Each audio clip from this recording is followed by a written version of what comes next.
You love him. It's not like that. He's my brother. Welcome back, everybody. Another happy landing. We're back to a week off last week. A week before, I talked about Visions. We've just been too busy bees, only going to be busier. It's the bummer of school starting, work starting, but we're here. Lots to talk about, though, for this episode. We might have to splice these into a part 1 and a part 2. We'll see. But we have a lot to talk about that we want to talk about. So first, let's just talk pure news.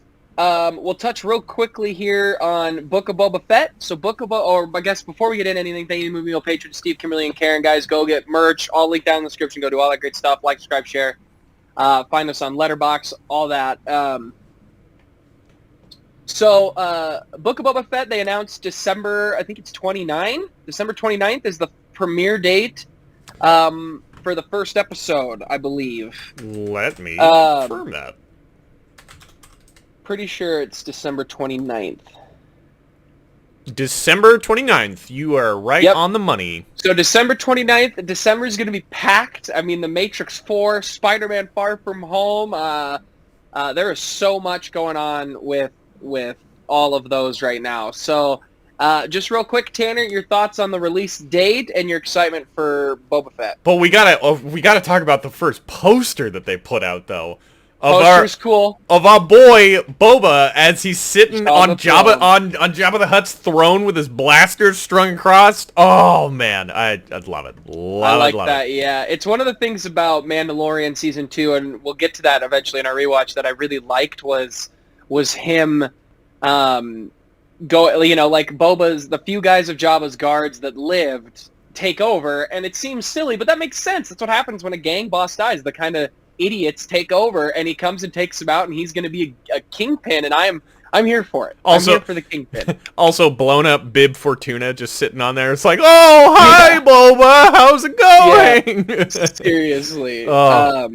Love it. There really isn't much that seems to have been, that has like come out of this, but from when we went and did our initial watch through on season 2 and then up to the end, and like everything that they did with Boba Fett, oh dude, I'm stoked. Yeah. Also, not to mention Ming-Na Wen coming in and being like the like cohort with him. Oh, I'm stoked to see what happens with that one.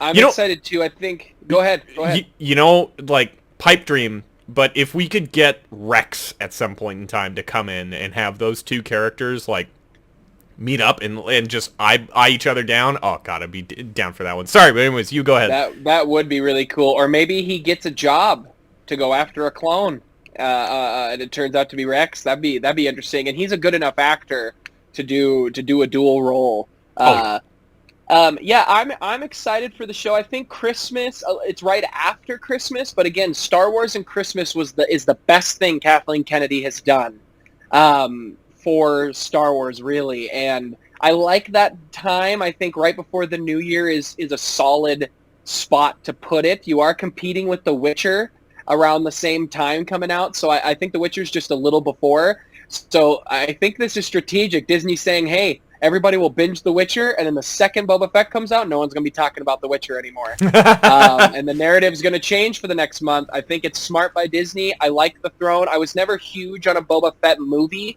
but after what they did with Mando, I really like it. There's a whole theory fans have that Dave Filoni and Jon Favreau are going to make George Lucas's sequel trilogy through The Mandalorian, that they're going to change characters and change arc names, and that's actually what they're doing right now through Mando and Boba Fett and a couple other shows.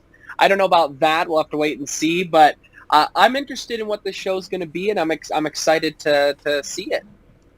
Very excited. Very excited. It's Star Wars. Star Wars has got a bright little future ahead of it between the Visions that just dropped, Obi-Wan Kenobi coming out, and then the Book of Boba Fett.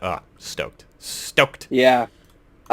So let's get into the other piece of news by Marcia Lucas. I believe it's now George's ex-wife, but at one time married to George. I do not believe they're still married.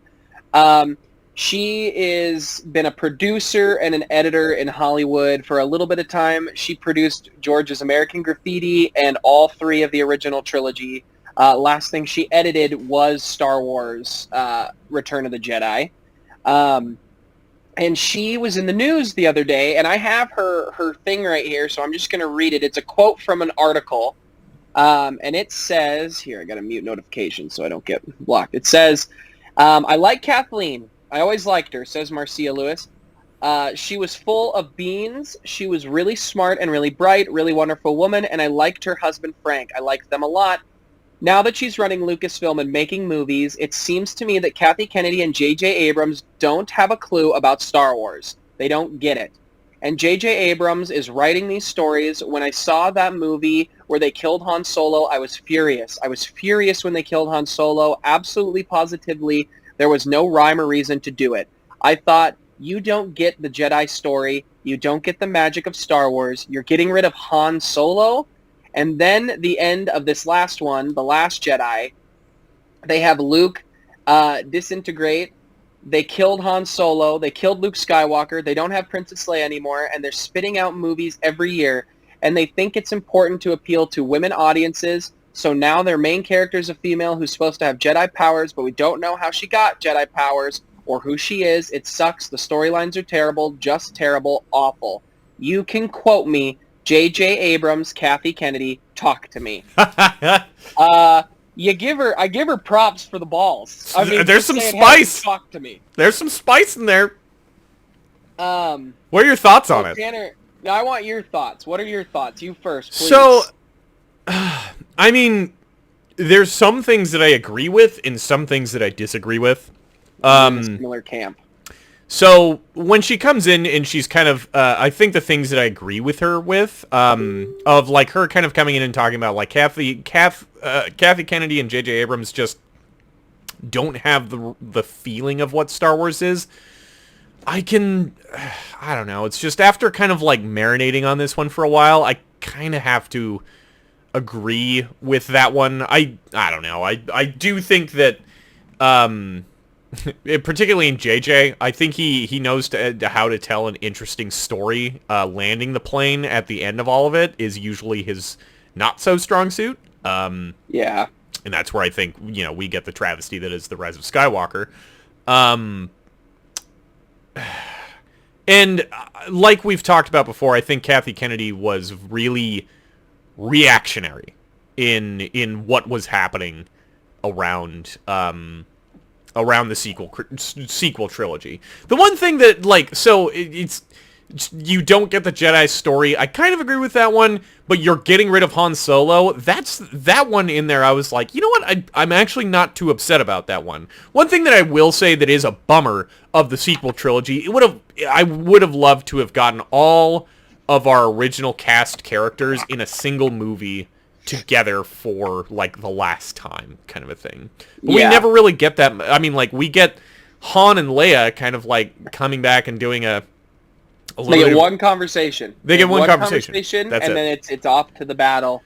But the problem is, if you lean too heavily on that, then you're going to get criticized of, like, oh, you're just leaning on legacy characters for this one. You're not really allowing the new characters to breathe.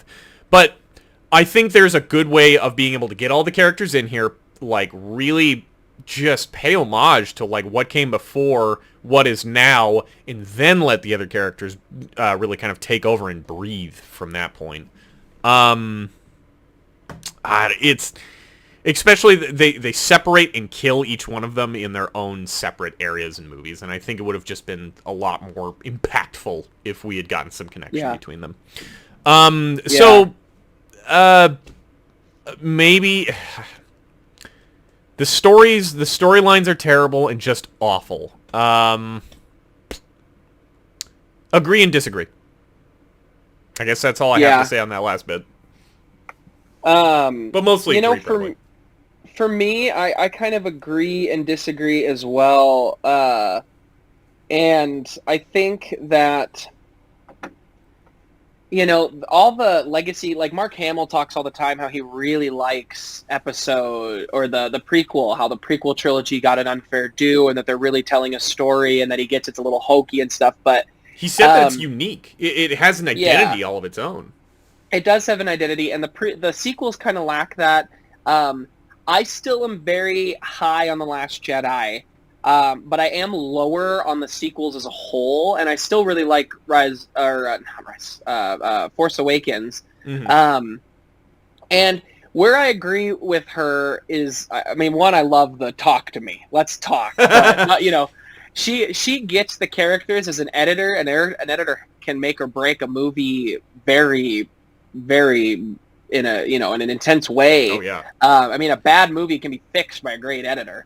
And she's only done Star Wars, so it's not like I have all this stuff to go off. It's outside of her being George. Like if this was a no-name editor, I don't think this gets a bigger storyline.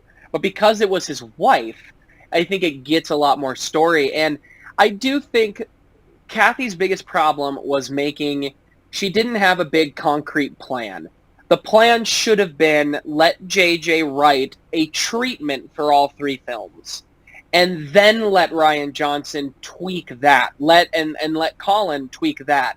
I do think that Colin's script still would have been better than what we got, just based off of the script. But that doesn't mean it would have been light years better. It still could have been bad. But I think, I don't know. It's just like in terms of the story, JJ and Kathy not getting Star Wars, I do understand.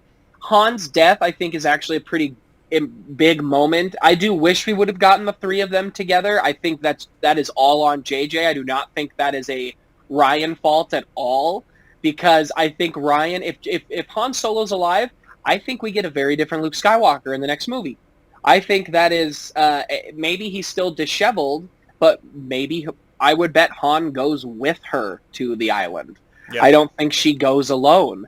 Leia not going to the island still doesn't make much sense.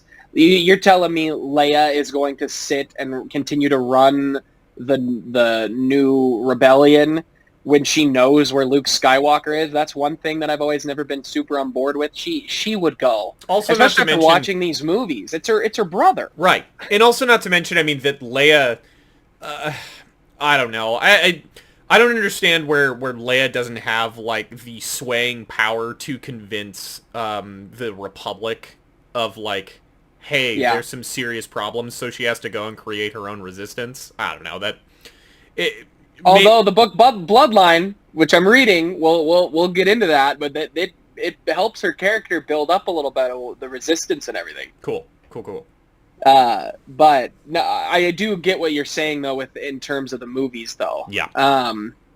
And I think could you imagine it makes Leia being a Jedi so much more impactful if she goes to the island and talks to Luke? Because I really like Luke's point of view. I personally think it makes a lot of sense. I even think it makes even more sense after watching the last 3 movies that Luke would question the Jedi and say, look, they rose to power, and when I messed up again, I needed to cut myself off. It was the best thing I think that's truly the best thing. I like that angle, but I think the conversation with Leia, if she's a trained Jedi, which we get in Rise of Skywalker, her being like, look, this is not what you trained me for. Right. You trained my son, but you did not train me. Although, when reading Bloodline, too, there's... I don't know when did we take the time in all these books, stories, and canon for... JJ clearly doesn't read the books. Because I don't know where Leia had the time. She talks about it in Bloodline. She's like, I just don't have the time to even be with Han. Like, how did she find the time to get trained? Anyway, but I do think her comments are a little hit and miss. She does say this last one. It's interesting. She says this last one and then references The Last Jedi. But this was an interview that just happened. She doesn't really reference Rise of Skywalker because we do get Rey's lineage, even though it's stupid. Her point on female characters, I think, is a bit harsh. It's like, okay, we're doing an all-female character, or her lead is a female, but we don't know where she got her powers. And I think for her it was more coming of the character should have been a Skywalker. not necessarily this new female, but you can argue, I guess, Ben is a lead character. Yeah. For and he's got the Skywalker blood, but the biggest problem with the sequel trilogy is just Rey. They can't decide what to do with her, and it's so obvious.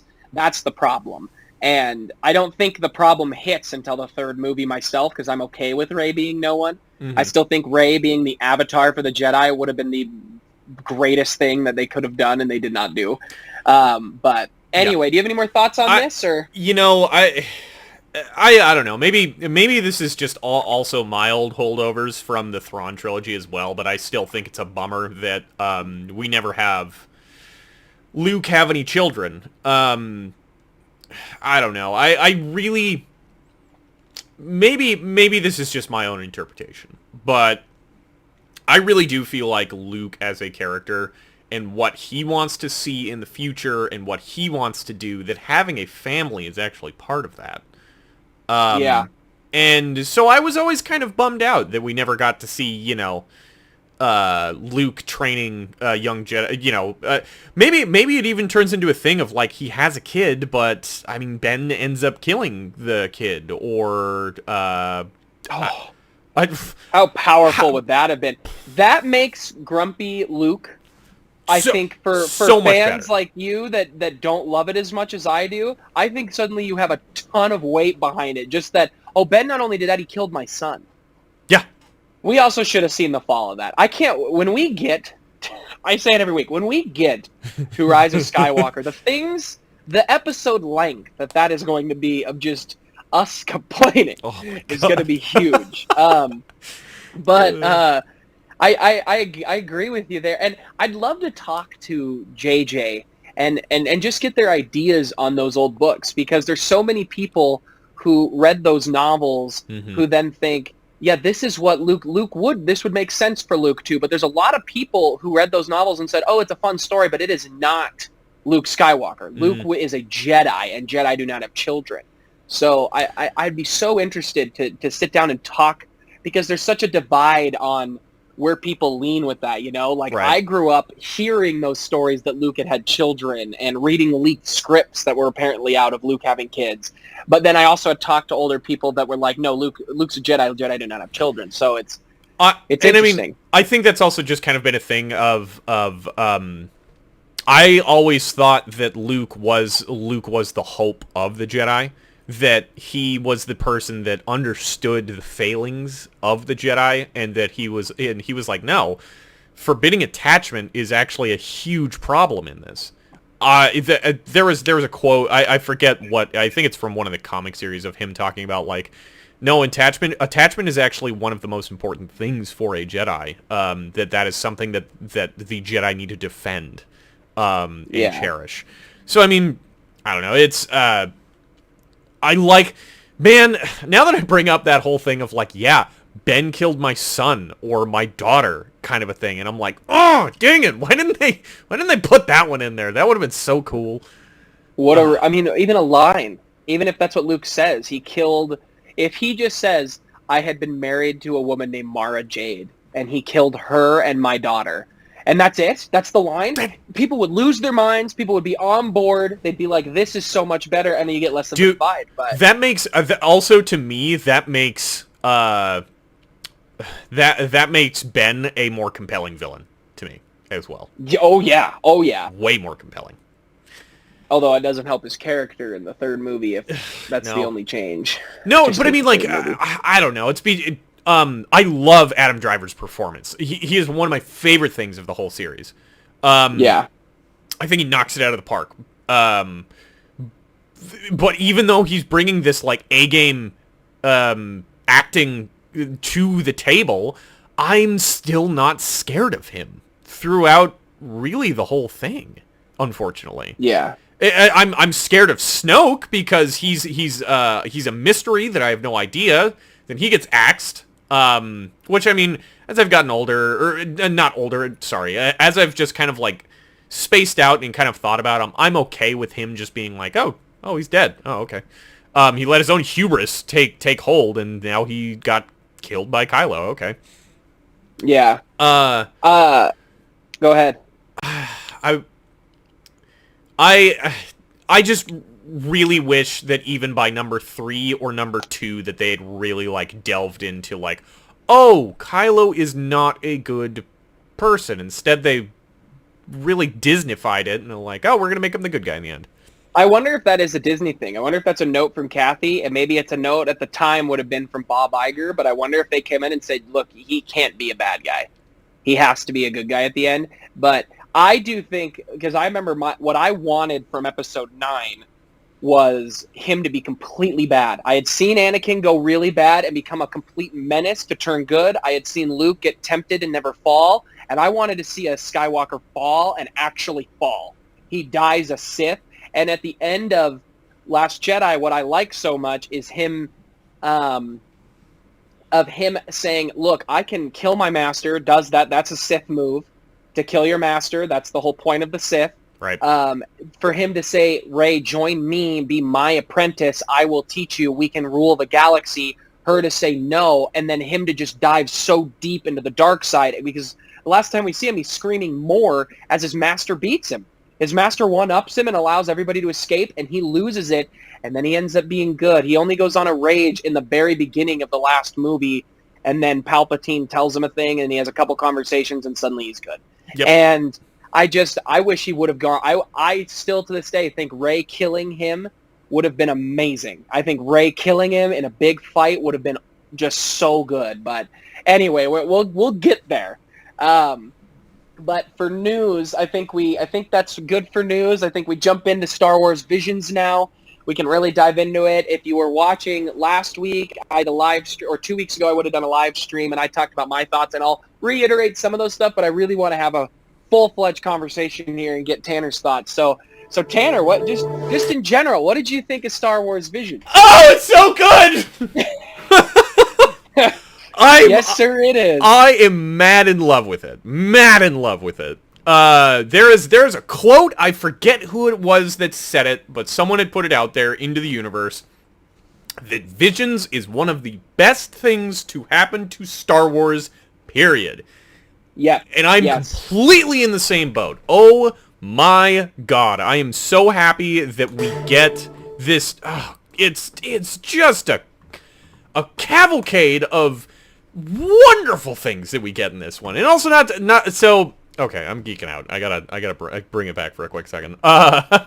So I'm sitting here looking at some of these episodes, and I think overall, I think I have like 2, maybe 3 episodes I'm not like super duper high on. Let's see, Tatooine Rhapsody. So for me, I think they're all good. Yeah. But I go from good to absolutely, why is this not a 3-hour movie? Like, that's where I rank them. And I actually agree with Tatooine. Let's just go through them here. Tatooine Rhapsody, I thought was fun, but it is by far, it's bottom of the rank for me. I think the animation was good, but like outside of that, I thought it was just kind of a fun little... Yeah. It felt the kiddish of all the episodes. I did like seeing Boba Fett in that anime style. I thought was really fun. Yeah, I'm not super crazy about like the chibi style, and I was really kind of getting that vibe from this one of like squatty characters, large heads, that kind of a thing. That's really not my jam. But let's see. If we're talking about other, I thought T0B1 was okay.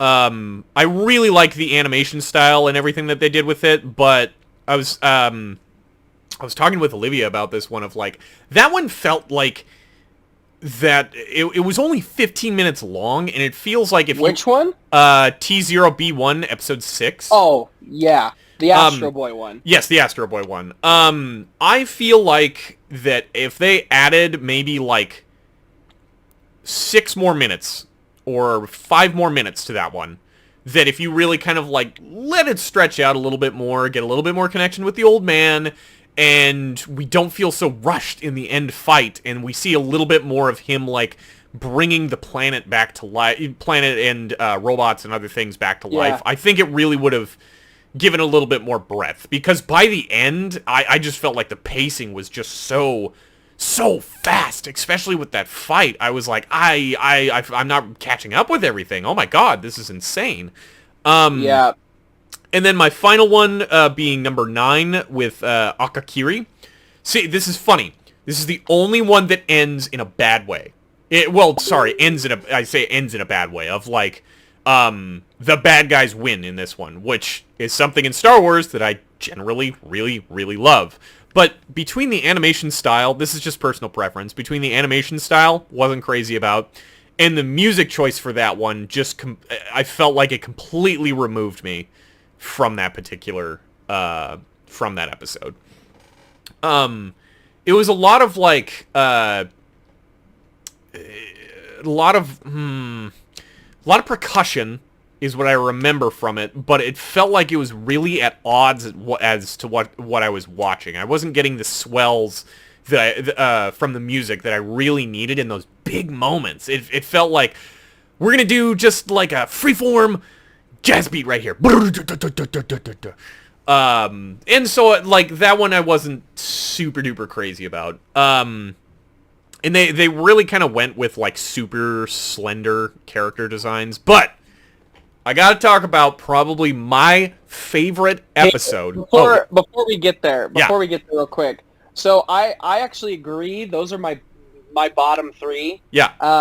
T0B1, I like the Astro Boy thing. I think it's really fun. I do think it is a little fast. Yeah. Akiri is actually, if I was ranking on pure enjoyment of animation, is actually my bottom, even though I thought it was beautiful. But I really liked that story. I thought it was an interesting twist on Anakin's story. Yeah. And this whole, thing for love, what we do, and then him being like, no, I'm a Sith now. Like, I broke the rules.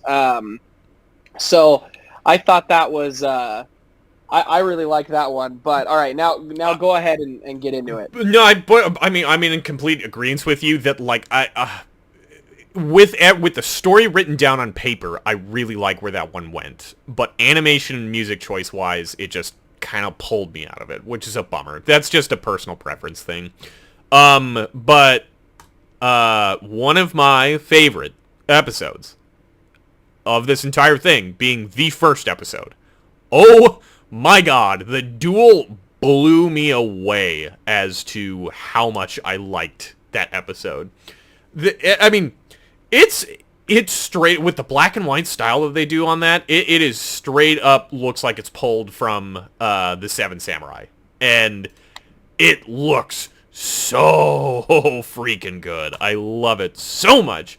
And yeah, I never thought that I would be so into seeing the a lightsaber parasol, but dude, when that thing gets going in the middle of the fight, oh my god, it looks so cool.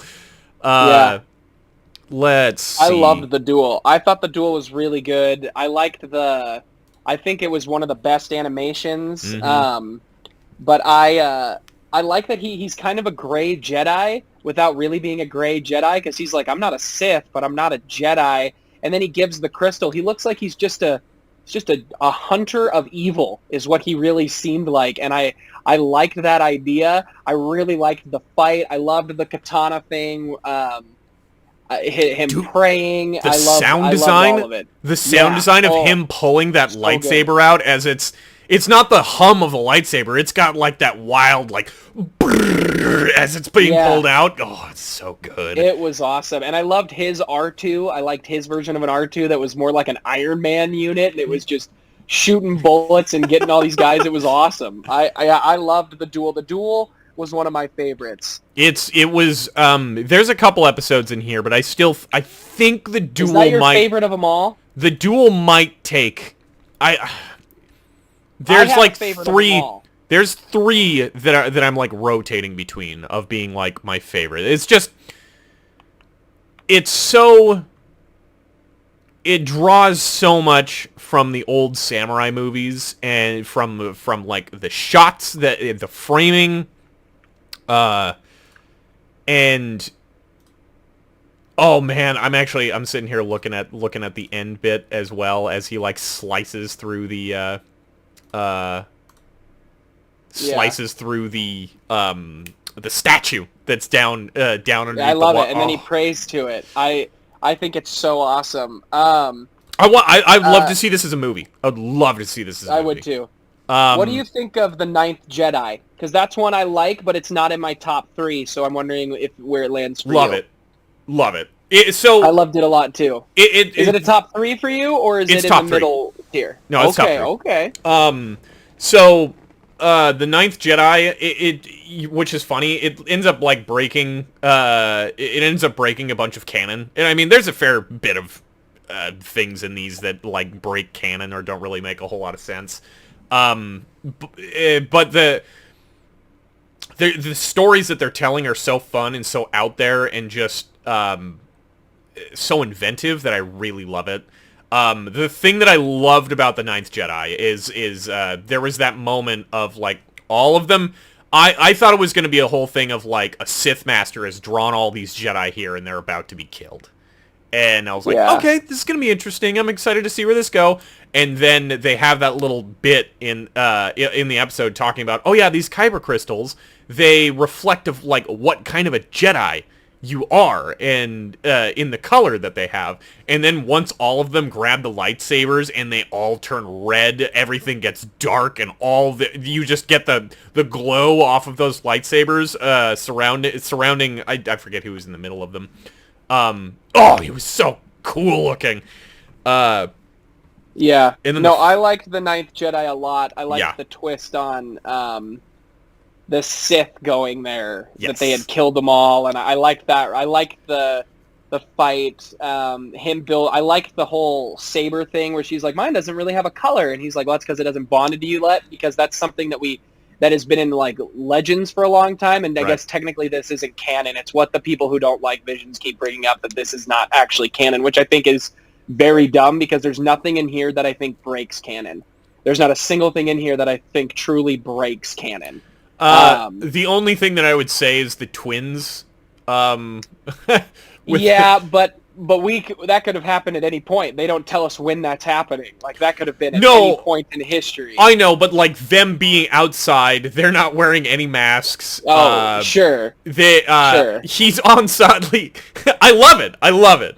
He's sitting on top of an X-Wing as it goes to hyperspace outside, and his lightsaber gets so large that it cuts through an entire Star Destroyer. It's so over the top, but I love it. I get that stuff. No, I like the twins a lot. A lot of people have been down on it, but I think it's a fun play on Luke and Leia. I think it's a fun twist on Luke and Leia. Dude, animation-wise, I think the twins is probably my favorite. The stark and sharp color contrasts that exist on the color palette of that one are just so cool looking. And there's not very many, I say that, I was going to say, there's not very many animes that I've come across that pop like that much. It's probably because I haven't watched enough anime. But it's I don't know, just everything between the animation and the color style of that one I thought was just on the money. And the fight was cool. Like I said, it's like really over the top. It's like they're bringing it to 10 with that, but I'm okay with it. It was just awesome to watch. I agree. I think the twins is really good. So what do we have left? We have Lop Ocho, The Elder, The Village Bride. The Village Bride. Those 3. I loved The Village Bride. The 3 we haven't talked about are my top 3. Really? Yes. The Village Bride, I didn't appreciate it as much watching them all at once, and then as I sat down and I started thinking about it, I realized that The Village Bride might be my one of my favorites of them. I thought the story was so good. I thought the story for how short it is was so freaking good. It was, I love the connection with it. Also, not to mention, it like time dates it of like she was her master died during Order 66, and she's like a Jedi in hiding. And then seeing what's happening in the village, as we're not even really following the Jedi, to be honest. We're really like following the story of what's happening in this village and like the heartbreaking nature of what's happening. And then as she comes through and it's like, nope, this is what it means to be a Jedi. I have to do this. I have to defend these people. And man, the action sequence I feel like is very short, but holy crap, it is so powerful. Like the she incorporates the whole like heels that like do the transforming bit. She's about ready to pull out her lightsaber, then it just cuts and she's straight behind him with her lightsaber out. Oh god, it was so good. Cut him to ribbons. Visually stunning for me. I thought that was one of the shortest fight sequences, but it was very, very impactful, and I thought it was very well done. I agree with everything you said. All right, well, let's get to La Pinocho. What did you think about that? La Pinocho, honestly, it shocked me how much I liked this one. I thought this was gonna be like my like low rung tier one, but this one like I thought the dad was kind of gonna be the bad guy, and then in a reverse role, he ends up being the good guy, and the sister becomes the bad guy. I know we talked about when the trailer came on, where we were kind of like, oh, it's anime making sure that they kind of do the furry thing, you know, the Beastars thing. But I was sitting thinking about it more, and it's like there's no better place for that than Star Wars. Like there's no better place for those type of characters. It was a pleasant surprise. Yes. Because I wasn't as high on it going in either. But my favorite scene of the whole thing is just them walking all the way down and through and to the temple of the house in the basement, and him giving her the lightsaber, because he's like, you are really my true daughter. My daughter is no more. And I ended up loving that episode so much. I thought it was so good. It was so Japan, and I loved there's so much obviously culture of Japan in this, but I loved that one way more. The fight was very good. It was one of the better fights. I loved the little droid. It was a droid that stood out through the whole thing, and it made its death impactful. So, yeah. Anything else on it? Everybody, dude, everybody's walking away. Like, nobody is walking away feeling okay from that. Like, these encounters. No. And I love, like, there are consequences to what is happening in this episode, and I love that. Yeah. And also, not to mention the way that it ends. I'm sitting there thinking, like, oh, there has to be, like, a continuation of this one. Can we? Yeah. It's shocking, but I think there was, like, 3 episodes that I was like, can we get a continuation? I want to see more of this. This was one of them, and I did not expect this one to be... This one, The Village Bride, The Duel, and The Elder are the 4 I would really like to see more of. Yeah. Myself. What is it? So, the dad becomes blind by the end of the episode. The sister gets hit in the eye. The sister gets her chest cut across. And then they're a broken family by the end of it, as she's just like, I want to make this family whole again. Oh god.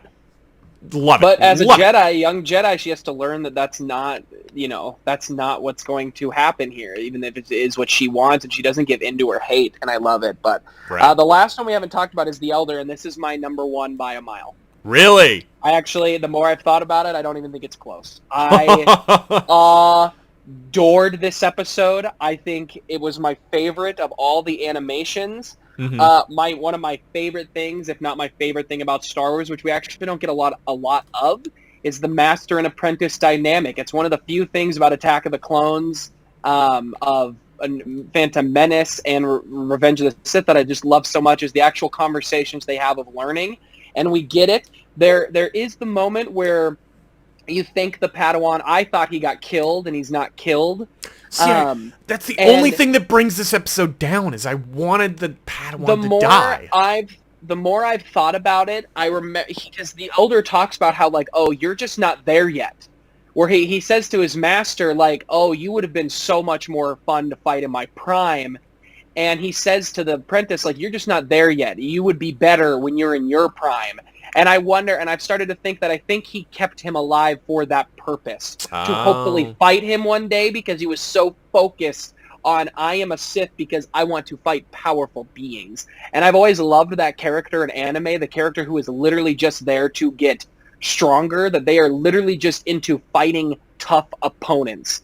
And I loved the conversations. Part of me is like, oh, it would have been so much better if he died, but I also really do like that kind of I kept him alive on purpose idea for then him to be killed by his master. I love the whole conversation of I would not have beaten him in my prime, and it's just the whole episode's a lesson, and I just loved it so much. Like by the end of it, I sat back and kept thinking that this was the one that kept happening in my mind. I thought he was the best villain of the whole. I just loved it so much. I'm in agreement. That I like him as a villain was really fun and really compelling. So I like the fact that they're alive because I do like the idea in my head of these two characters. Again, I'd love to see this as a series. I'd love to see this master and apprentice as they're venturing out into the unknown reaches of the galaxy. I think that'd be really fun. Also, not to mention, our Padawan is a person of color, which is awesome. And so here's the kicker for me.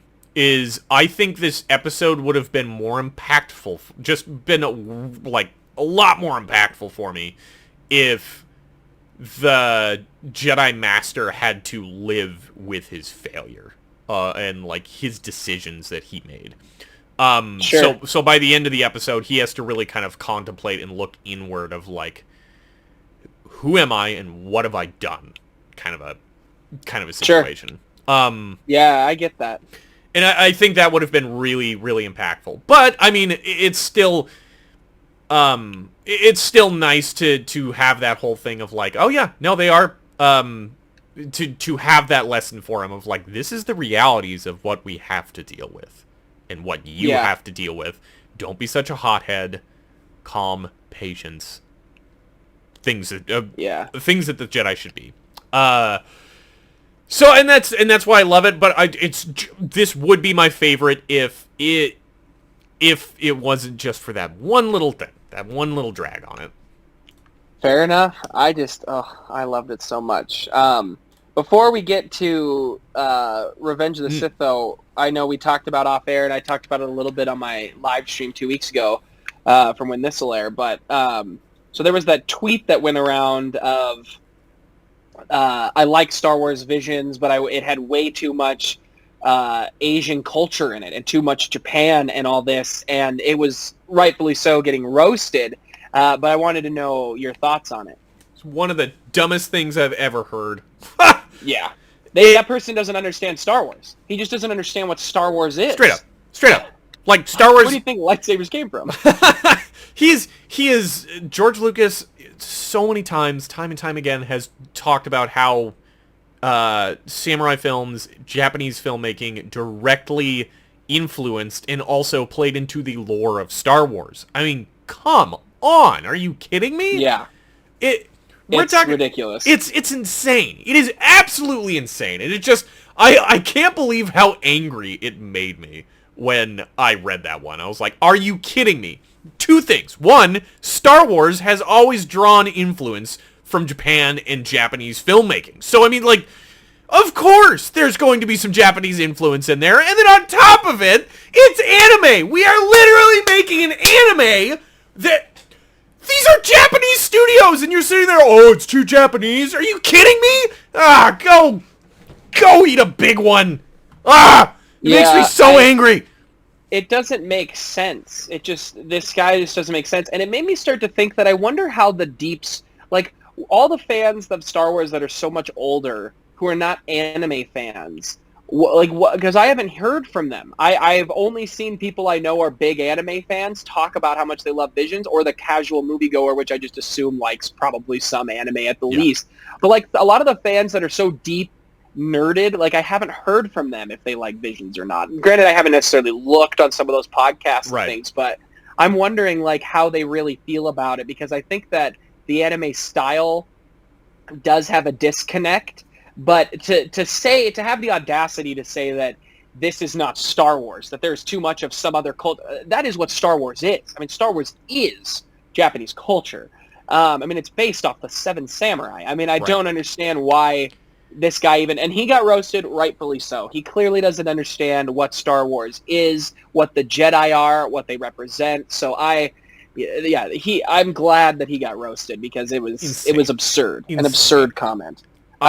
It's also, not to mention, I mean, like, Star Wars is just such a blank canvas.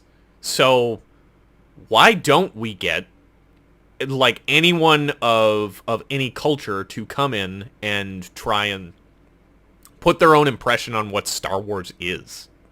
Or what, for them to create a vision of what Star Wars is. Yeah. Like, it's... The more creativity that we can bring into it, the better it will become. I mean, you have to think that there has to be not only like filmmakers or other people inside of Disney after watching this, and they're like, oh, there's some interesting things that have occurred in this that I would love to take into Star Wars further. I mean, yeah, the more that you can draw, the better. Out. Right. The producers for Vision said that they already want to do a season 2 very bad because they loved this. And I'd be okay with a continuation. I'd be okay if they do 9 more episodes, all different, unique, with same studios, different studios, doesn't matter. But yeah, that guy got roasted. He should get roasted. That's probably why they didn't make it canon, because then it's like all the hard, the really older fans who are like, I don't get this, can just be like, oh, it's a fun little what-if story like what Marvel's doing. Right. But... I mean, like, why... it's just... I would die to get, like, 2 or 3 seasons of some of these... not just of Visions. Like, a continuation or a series of The Elder or The Duel or... so on, to see more of these things just as their own story. There's so much potential that is wrapped up in these. Yeah, and the animation's so cool. And they didn't do anything, like, outside of the lightsabers being able to whip. Like, I really liked in The Duel how it was her crazy lightsaber was just an extension of a normal lightsaber. It was a tool to make it do different things. Right. And I really liked that, to, like, amplify the power of the crystal. But, yeah, Visions is awesome. I've watched it twice through. I love it so much. So there was another one that I wanted to bring up when I was watching the IGN review that they had for this one. And they said that it was really great with some really like standout episodes, but that when you watch it all back to back, it's all very samey. And they said it was all very samey. Like, it feels like you're just watching the same thing between each episodes, and I completely disagreed with that. I didn't get that on my second. Are they anime fans? Yeah, they consistently watch or are on top of anime on IGN, but like, I think what they were specifically talking about is they felt between each episode that it was all just, oh, it's just the Sith versus the Jedi. It's all very like samey and predictable, but it's like I have to completely disagree, considering the fact that the animation style, the music choice that they have for all of these is completely different. And sure, maybe there's kind of the traditional values of like good versus evil that exist in that, but that's, I mean, come on. Every single story was unique. Even if they have similar beats, they were unique in their own way. Right. Yeah, no, those guys are whack. Specifically, what they brought up is, like, if you can watch this series in chunks, that you'll enjoy it more. If you can, like, watch 1 or 2 episodes, take a break, watch 1 or 2 episodes, take a break. And, well, specifically, because, like, of how my schedule changed, I ended up having to do that. It was like, I watched a small chunk here, then had to go to bed. Watched a small chunk here, had to go to bed, and then watched the final chunk. So I haven't watched it all the way through in just like one straight shot, but I don't know. I didn't really feel like that was like a well worth criticism to honestly be bringing up, because you should be judging each episode on its own merits, not... I agree. Not the whole thing as it's back to back, especially when they're all vignettes, like when they're all just short stories. Didn't make any sense. That's a bit whack, but